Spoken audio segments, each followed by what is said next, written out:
রবিবার শীতের সকালে একটি বসত বাড়ির ভেতরে চুপি সারে প্রবেশ করে পূর্ণবয়স্ক গোখরো। প্রথমটায় বাড়ির লোকেরা বুঝতেই পারেননি যে তাদের ঘরের মধ্যে সাপের প্রবেশ ঘটেছে, কিন্তু হঠাৎ করে বাড়ির কারো কানে আসে ফোঁস ফোঁস শব্দ।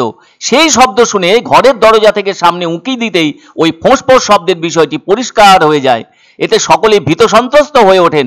এ ব্যাপারে গোখরোর মতো সাপ ঘরের দুয়ারে চলে আসায় যথেষ্ট চিন্তিত হয়ে ওঠেন ওই বাড়ির সদস্যরা।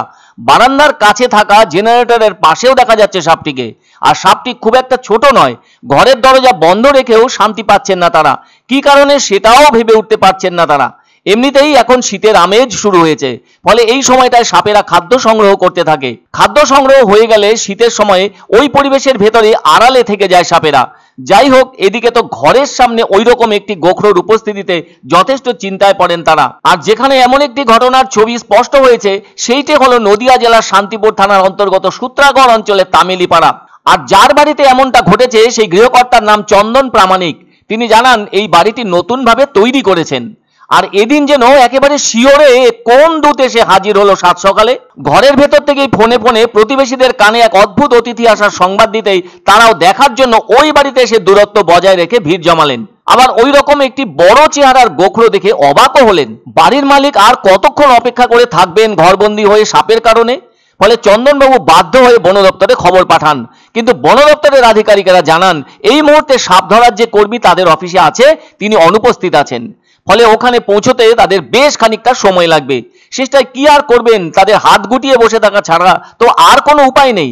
কেননা যতক্ষণ পর্যন্ত না ওই গোখরো সাপটিকে উদ্ধার করা হচ্ছে ততক্ষণ পর্যন্ত তাদের নাওয়া খাওয়া যেন মাথায় উঠেছে। এর আগে বিভিন্ন প্রাকৃতিক দুর্যোগের কারণে শান্তিপুরে গোখরোর মতো বিভিন্ন সাপেদের উপদ্রব কিছুদিন আগে পর্যন্ত লক্ষ্য করা গেছে। আর এ ধরনের সাপেদের উপস্থিতি দেখা গেলে তো অনেকেরই গা শিউরে ওঠে। তাছাড়া শান্তিপুর শহর অঞ্চল মানে তো ঘনবসতিপূর্ণ, কোনো ঝোপ জঙ্গলের তো বালাই নেই। তাছাড়া সাপের উপদ্রব যে এভাবে বাড়ছে তা নিয়ে যথেষ্ট চিন্তায় সমগ্র শান্তিপুরবাসীও। আবার সেই সাথে সূত্রাগড় অঞ্চলের তামিলিপাড়ার মানুষজনও এদিন থেকে আরো কঠিন চিন্তায় পড়েছেন। তবে অনেকটা সময় কেটে গেলেও বন দপ্তরের কর্মীদের কেউই চন্দন প্রামাণিকের বাড়িতে গোখরো উদ্ধারে আসেননি। কখন তারা আসবেন তারই অপেক্ষায় থাকলেন ওই প্রামাণিক বাড়ির সদস্যরা। প্রচুর লোকের ভিড়, সকাল থেকে আমার কাজকর্ম বন্ধ, সব সাপ নিয়ে বসে দাঁড়িয়ে আছে দেখছে। ঘরে দেখতে ওই ঘরের তালা খুলতে গিয়ে আমার ছোটো ভাই দেখেছে। প্রচণ্ড আতঙ্কে ঘর থেকে বেরোনো যাচ্ছে না, কাজকর্ম সব বন্ধ। এক অন্য অনুভূতির স্পর্শ পাওয়া যায় রয়কো ব্র্যান্ডের গেঞ্জি ও জাঙ্গিয়ায়। তাই ছোট বড় সবার পছন্দ রয়কো গেঞ্জি ও জাঙ্গিয়া।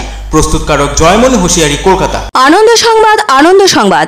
30 বছরের নির্ভরযোগ্য প্রতিষ্ঠান ইন্দ্রমণি রাইস মিল।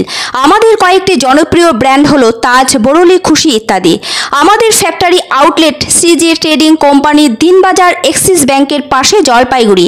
এখানে সুলভ মূল্যে গুণগত মানের সব ধরনের চাল পাওয়া যায়। Phone number 9547029475। পছন্দসই সেরা খাবার খেতে হলে সোজা চলে আসুন রুচিসম্মত আধুনিক মানের রেস্টুরেন্ট রাজদরবারে। কেননা এখানেই আপনারা পাবেন ভোজনের রাজকীয় অনুভূতি। শুধু পুজোর সময়ই নয়, সারা বছরই রকমারি খাবার সরবরাহ করাই এই রেস্টুরেন্টের আভিজাত্য। আমাদের ঠিকানা রাজদরবার, রাহুতবাড়ি, বাবুপাড়া, জলপাইগুড়ি। ধামাকা ধামাকা ধামাকা! সানরাইজ মার্বেলের নতুন শোরুম শীঘ্রই আসতে চলেছে জলপাইগুড়ি গৌরীয় মঠের পাশে নতুন করলা সেতুর কাছে। এখানে পাবেন আধুনিক টাইলসের রকমারি সম্ভার।